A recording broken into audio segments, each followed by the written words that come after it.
Hello everyone, आज है 6 फरवरी और आज इस वीडियो में हम बात करने जा रहे हैं वक्रांगी के बारे में। 28 रुपए का शेयर है। आज इनके क्वार्टरली नंबर भी सामने आए हैं जो कि एवरेज है और बात करेंगे उसके बारे में। और नतीजे के बाद भी शेयर में गिरावट नहीं है बल्कि हल्की सी ही सही लेकिन तेजी यहाँ पर आई थी। बात करेंगे उनके रिजल्ट्स के बारे में क्योंकि देखा जाए तो भाई साहब छोटी कंपनियों में क्वार्टरली नंबर जो है वो काफ़ी ज़्यादा मैटर करते हैं क्योंकि उसके ऊपर डिपेंड करता है आने वाले टाइम में कि कंपनी कहाँ पर जा रही है। देखिए, वीडियो को शुरू करूँ उससे पहले अगर आपने अभी तक चैनल को सब्सक्राइब नहीं किया है तो प्लीज़ अभी इसे सब्सक्राइब कर लीजिए क्योंकि आगे भी बहुत सारे वीडियोस हैं जो आपको काफ़ी ज़्यादा हेल्प करेंगे। तो 28 रुपये का शेयर है वक्रांगी का। आज तकरीबन 4% की तेज़ी देखने को मिली है और बाजार काफ़ी अच्छे मूड में भी था। आज काफ़ी अच्छी रफ्तार आज बाजार में भी देखने को मिली। पिछले एक महीने में अगर आप देखोगे तो 28% की तेज़ी थी। 20 रुपये से ये 30 रुपये पर गया था। 50% की तेजी इसने दिखाई, वो भी एक ही हफ्ते के अंदर। लेकिन बाद में गिरावट भी देखने को मिली क्योंकि देखो फंडामेंटली कंपनी उतनी ज़्यादा स्ट्रांग नहीं है और आज तेजी आई है लेकिन मेरे हिसाब से एक टेम्पररी तेजी है क्योंकि नंबर जो आए हैं वो वैसे ही है जैसे पहले हुआ करते थे। कोई उतना बड़ा डिसाइसिव ग्रोथ नहीं है। अगर इनके क्वार्टरली रिजल्ट्स की तरफ अगर हम चले तो ये इनके क्वार्टरली नंबर है। ये जो आप इनकम देख रहे हो ये लाख में है, करोड़ में नहीं है। अगर इनकी इनकम देखा जाए तो 52 करोड़ के आसपास की रही, जो इससे पहले के क्वार्टर में भी 52 करोड़ के आसपास की ही थी। लेकिन देखा जाए तो थोड़ी सी कम है, पॉइंट वाइज थोड़ी सी कम रही पिछले क्वार्टर के मुकाबले इनकम। और देखा जाए तो पिछले साल इसी क्वार्टर में 49 करोड़ के आसपास की इनकम थी, तो पिछले साल इसी क्वार्टर में तो उसके मुकाबले थोड़ा सा ग्रोथ जरूर है लेकिन कोई उतना बड़ा ग्रोथ नहीं है। तो देखा जाए तो इनका जो रेवेन्यू कह लो वो पिछले क्वार्टर के मुकाबले थोड़ा सा कम है और इनका जो पिछले साल के क्वार्टर के मुकाबले थोड़ा सा ज़्यादा यहाँ पर देखने को मिल रहा है। अब यहाँ पर एक इंटरेस्टिंग चीज़ पता है क्या हुई है जिसके चलते नंबर आपको इनके अच्छे लग रहे होंगे। अगर अब इनका प्रॉफिट देखोगे तो 1,24,00,000 के आसपास का इनका प्रॉफिट हुआ है। अब देखने में ये बहुत अच्छा लगेगा क्योंकि पिछले साल इसी क्वार्टर में सिर्फ 12 लाख का प्रॉफिट था। तो प्रॉफिट में लोग कहेंगे कि भैया 1000% का ग्रोथ है, 10x ग्रोथ यहाँ पर प्रॉफिट में है।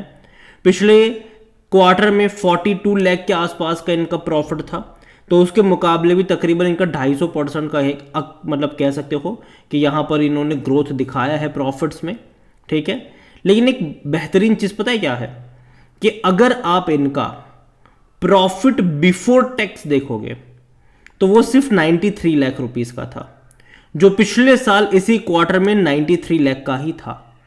तो बिफोर टैक्स अगर आप देखते हो तो प्रॉफिट में कोई ग्रोथ नहीं है, कोई ग्रोथ नहीं है। इससे पहले के क्वार्टर में 88 लाख के आसपास आता तो उसके मुकाबले थोड़ा सा ग्रोथ कह सकते, 5% का ग्रोथ यहां पर आया हुआ है। यहां पर एक चीज एक्स्ट्रा जुड़ गई जिसके चलते इनका प्रॉफिट ज्यादा देखने को मिला और वो थी एक्सेप्शनल आइटम। 75 लाख रुपए यहां पर एक्सेप्शनल आइटम्स के ऐड हुए हैं और ये जनरली वन टाइम होता है। ये जनरली वन टाइम होता है और यही वजह भी है कि अगर आप प्रॉफिट ये एक्सेप्शनल आइटम जुड़ने के बाद इनका जो प्रॉफिट रहा बिफोर टैक्स वो 1,69,00,000 के आसपास का रहा। और यही वजह भी है कि आफ्टर टैक्स ये 1,24,00,000 के आसपास का रहा। और जब पिछले साल जब 12 लाख के आसपास का इनका प्रॉफिट था इसी क्वार्टर में, तब यहां पर टैक्स इनको ज्यादा लगा था, 80 लाख से भी ज्यादा का टैक्स लगा था। बाद में वो अभी 44 लाख के आसपास का टैक्स रहा है और यही वजह भी है। वरना आप अगर इनका प्रॉफिट बिफोर टैक्स देखोगे तो कोई ग्रोथ नहीं है। प्रॉफिट आफ्टर टैक्स आपको देखने को मिलेगा, जो एक्सेप्शनल आइटम है उसके चलते ज़्यादा देखने को मिल रहा है और टैक्स जो है वो इस बार कम लगा है पिछले साल के मुकाबले और इसके चलते ज़्यादा देखने को मिल रहा है। और यही वजह है कि शेयर में आपको आज कोई गिरावट नहीं देखने को मिली है।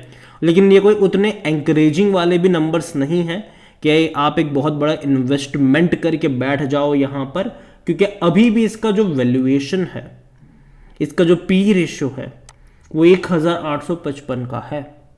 तो ये जस्टिफाई नहीं करेगा इसका। अगर इस प्रॉफिट के साथ अगर वो एडजस्ट भी होगा तो बहुत कम एडजस्ट होगा।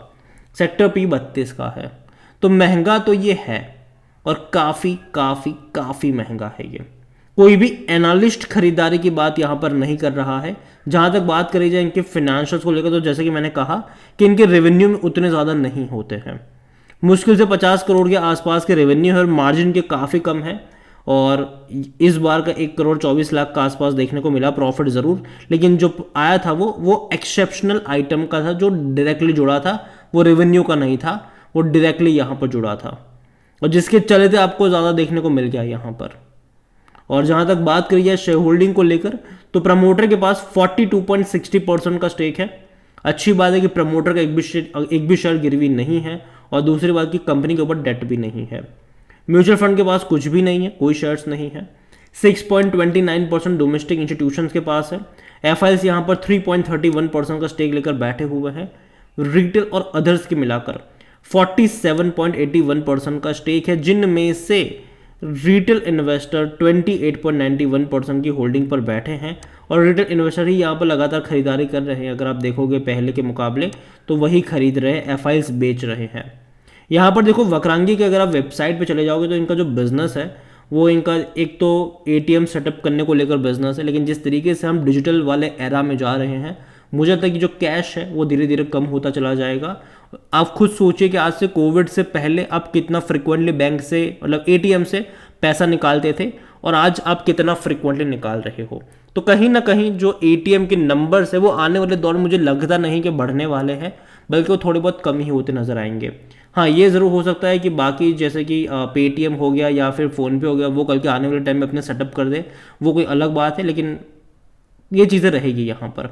अगर हम सर्विसेज के बारे में बात करें तो बैंकिंग, इंश्योरेंस, फाइनेंशियल सर्विसेज भी कंपनी प्रोवाइड करवाती है और जनरली इनके जो वक्रांगी केंद्र होते हैं वहाँ पर जाकर लोग इन सर्विसेज का इस्तेमाल करते हैं। क्योंकि देखो गांव और छोटे शहर और गांव में आपको इनके वक्रांगी केंद्र देखने को मिलेंगे जहाँ के लोग टेक्नोलॉजी के साथ उतना ज़्यादा अभी भी फेमिलियर नहीं है, तो इनको ज़रूरत पड़ती है। आने वाले टाइम में अगर आप ये कहोगे कि क्या होगा कि लोग टेक्नोलॉजी के साथ फेमिलियर हो जाएंगे तो इनका काम ठप हो जाएगा, तो नहीं, ऐसा नहीं होगा, क्योंकि टेक्नोलॉजी हर बार अपग्रेड होती जाएगी। आज ये है तो कल नया जुड़ता जाएगा। यहाँ पर बीच में इन्होंने डीमेट अकाउंट ओपन करने को लेकर भी सर्विसेज स्टार्ट करी थी, सीमेंट को लेकर भी सर्विसेज स्टार्ट करी थी। ये देखो छोटे छोटे बिजनेस हैं इनके, और जहाँ से जो मार्जिन भी निकल कर आता है वो बहुत कम मार्जिन को इनको मिलने के चांसेस है।